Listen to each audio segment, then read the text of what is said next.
Ever wondered what it would be like to go to space? It takes a lot of training to get there for real. But what if we could visit from the comfort of a chair? That's where the planetarium comes in.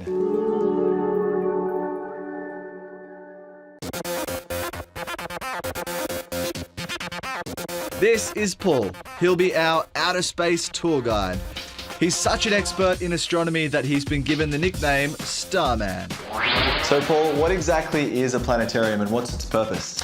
Well, a planetarium is a little bit like a classroom. We can use it to project an artificial image of the night sky onto the ceiling, and by being able to do that we can use a laser pointer and we can teach people how to find the constellations in the real sky. And how does it differ from just being outside?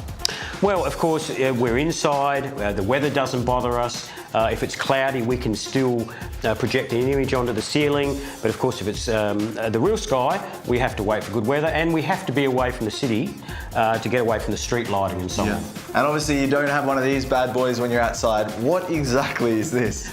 This is a Zeiss Jenner. This is the star ball here. This is what we use to project an image of the sky onto the ceiling. I'd love to have one of these in my bedroom, but they're worth way too much money. The planetarium's projector displays 5,000 stars across the ceiling of the dome. But that's not all you can see. We can project images of the planets on the dome here. We also teach people about the indigenous night sky. So there's quite a lot we can project. We can project nebulas, all kinds of things really. And if we need to get somewhere, we can use the internet, find a map. Absolutely. But the stars are also used to find your way, aren't they?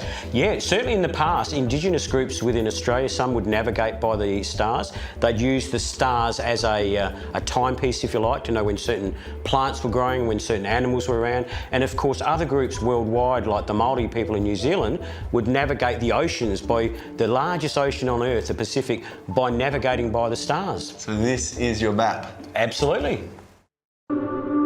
A constellation is a group of stars that form a shape or pattern in the sky. And some of those stars have some pretty interesting names. Well, we have some very interesting star names in, say, the constellation of Libra, for example. We have a star called Zubin el-Ganubi. We have a star called Zubin esh-Shamali. And we have a star called Zubin el-Akrab. And on the end, we have a star called Zubul-Gubi. The Zubul-Gubi. How on earth do you remember those? Just practice, really. It's like anything. And how do they get their names? Many of the star names we use, the Arabs were very good stellar cartographers. They made star maps and they named the stars individually. So those stars are Arabic in origin. Wow, and then I guess we just play connect the dots with the stars. Absolutely, yeah. It's just like playing dot to dot and we make shapes and patterns. Yeah. And now for any budding astronomers out there at home, what are some constellations we can see ourselves? Well, I think one of the easiest for us is the Southern Cross because it appears on the Australian flag. So most of you will know the Southern Cross. Orion is another one that's fairly bright, although that's starting to set now. And the other one is Scorpius. That stands out very well in the shape of a scorpion as well. See if you can spot a few the next time you're looking at the night sky, or connect the dots and name a few yourself. That looks like a TW to us.